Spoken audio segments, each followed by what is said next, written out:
William, so good to see you. Oh my God, it's 2013 when you came and you were on my Bitcoin panel. And I know, the few people in the world who seem to care. But yeah, I do. I think about that sometimes, It, of course, had reached its near-term peak at that time and then settled into the long, dark winter, only to reemerge last year.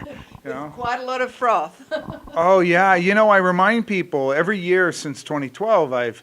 In January there's a conference I go to in LA called METAL, Media Entertainment Technology Alliance, and I every year since that time I mentioned, by the way, last year the market capitalization of all these cryptocurrencies was X, and a year later it's Y. It's not too late, and every year people come up to me and say, I missed it. Every single year. And so I reminded everybody this year, right, January 2018, I said, do you remember when I came? They're like, yeah. And remember what the market capitalization was? It was 17 billion collectively for all cryptos, 17 billion at the beginning of 2017.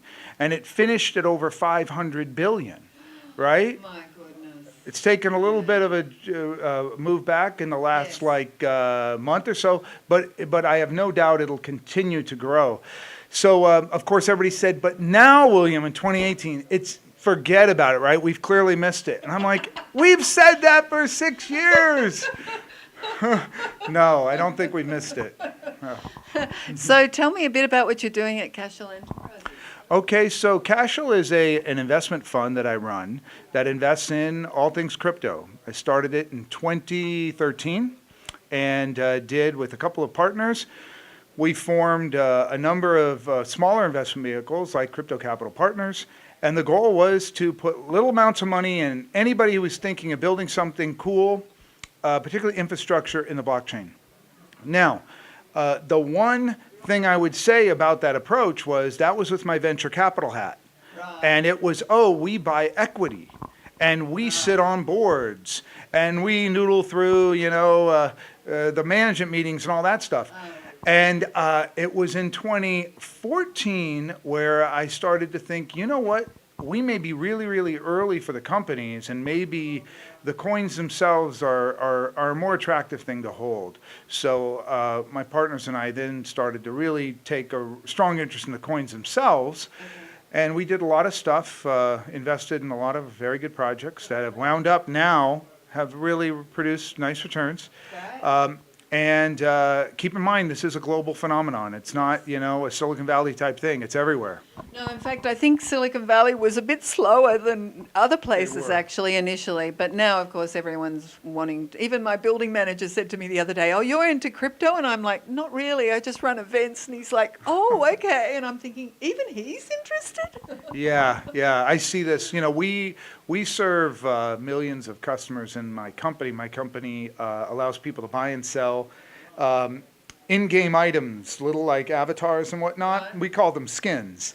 But if you play video games, you get these virtual items. Some of them can be worth a lot of money. It is scary to try to sell them to someone else that you don't know, who maybe is on the other side of the world, because you send them the item, they may or may not ever send you the money. So we act as sort of a trusted third party in the middle. We take the money, we take the item. But last year we thought, okay, the video game industry is ready for a blockchain-based solution to what we do. I almost felt like Blockbuster Video saying, all right, let's invent, Netflix, because if we don't, someone else will. So we built a token called WAX that's a smart contract that really replaces not everything, but a lot of the functions that we do today. So you don't have to have a human being that you give stuff to. It'll just, you put it in a smart contract and it decides what to do. And video game people do like cryptos. Our company, our marketplace, accepts more cryptos and pays out in deposits, pays out more cryptos and cash outs than any other e-commerce site on earth. Wow. And I think it's because video game people who buy and sell in-game items really grasp what cryptos are. Well, I think it's been an outlier community for so long, for so many years. And I think video gamers are often a little bit outlier too, yes, so it all sort of fits, right? We're all weirdos. Yeah, it's a very good point. Even the venture capital industry has never really embraced video gaming. And I remember when I got involved in the mid-90s, I got involved in venture capital, and I asked my peers, why don't we do video games? And the answer was, well, they're, quote, hit-driven businesses, and we don't know how to think about those. That is the worst frickin' reason you could ever have given me. Now, years later, that I've done a few hundred investments in the consumer space, all venture capital investing is hits-driven. You know, you think if Facebook comes along every other day, it's all hits-driven. So to say we don't do video game business because they're hits-driven is kind of silly. What I will tell you is video games themselves are probably the most durable consumer products you can have, meaning a good hit video game doesn't last 1 year product cycle. It can be around for 20 years. Wow. So tell me, what's happening in LA as regards the ICO versus venture? Is that affecting the venture landscape down there? Because I know you've got both hats, right? That's right.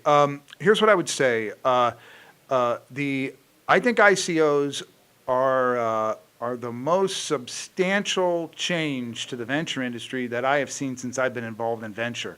Now, by the way, that may seem dramatic, but venture doesn't change much. So it's not like I can compare it to some giant epics that upset the industry. When I got in the industry, I got in for the purposes of investing in internet businesses. I had the first fund that did internet businesses, exclusively consumer internet.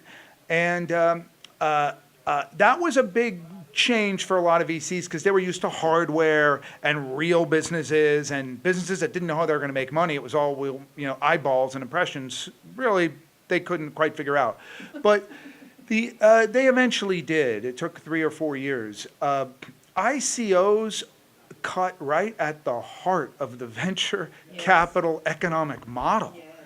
I mean,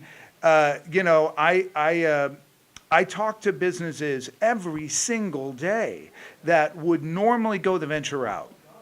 And I'm not talking about raw startups. I talk to them too. But I'm talking about businesses that I think are exciting businesses. And first and foremost in their mind is, all right, William, to help us do an ICO, why would we want to go the old route? And I say, there's no reason you would ever want to go that route. I mean, there's one small reason we can talk about later. But for the most part, no, it's a much better deal for the entrepreneur. The only thing that I think is sad is someone was telling me a lot of VCs here are throwing money at tokens and not having to do any work. In other words, not contributing to the companies. But that's in keeping with venture capitalists. Putting in money and doing the work. Come on. You've just broken all my illusions.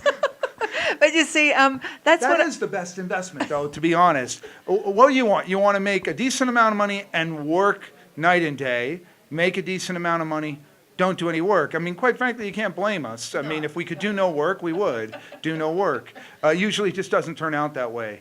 But I think that the experience and knowledge that the VCs all have, who's been on so many boardroom tables? Who's seen all those failures and those successes? That, by the way, is the one reason. Right. That is the one reason. You are so right. It is an amazing body of knowledge that an experienced venture capitalist has. And to be able to see, okay, I see what stage you guys are in. You're going to need, a different type of organizational structure, whatever. That's valuable. And the only way you get that is by essentially paying for it. You have to allow a venture capitalist to invest in your business. Take equity. But if you pick, everyone's got skin in the game then, right? Yeah. The venture model, I don't think it'll go away. No. But I do think it will have to change. And just like in the mid-90s, what you saw was an entire new group of venture capital firms, like mine, Ideal Lab Capital Partners, that was associated with an incubator. We didn't even know much about old venture capital ways.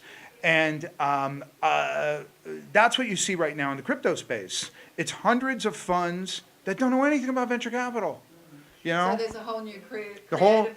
Yes, there's a whole new group. And what's interesting, of course, though, unlike venture capital, which has such a concentration in a particular number of cities, very few in the world, crypto is not like that. No, it's global. It is global. Yeah. You know. Well, we're certainly sitting in a very advantageous spot to see how it's all going to go. I know. We were together 5 years ago or so, and We'll meet again in 5 years Yeah. and see how wealthy we all are. yeah, I think a lot will have changed. Thanks so much, Thank William, you. for coming up, and really looking forward to the panel. Thank you.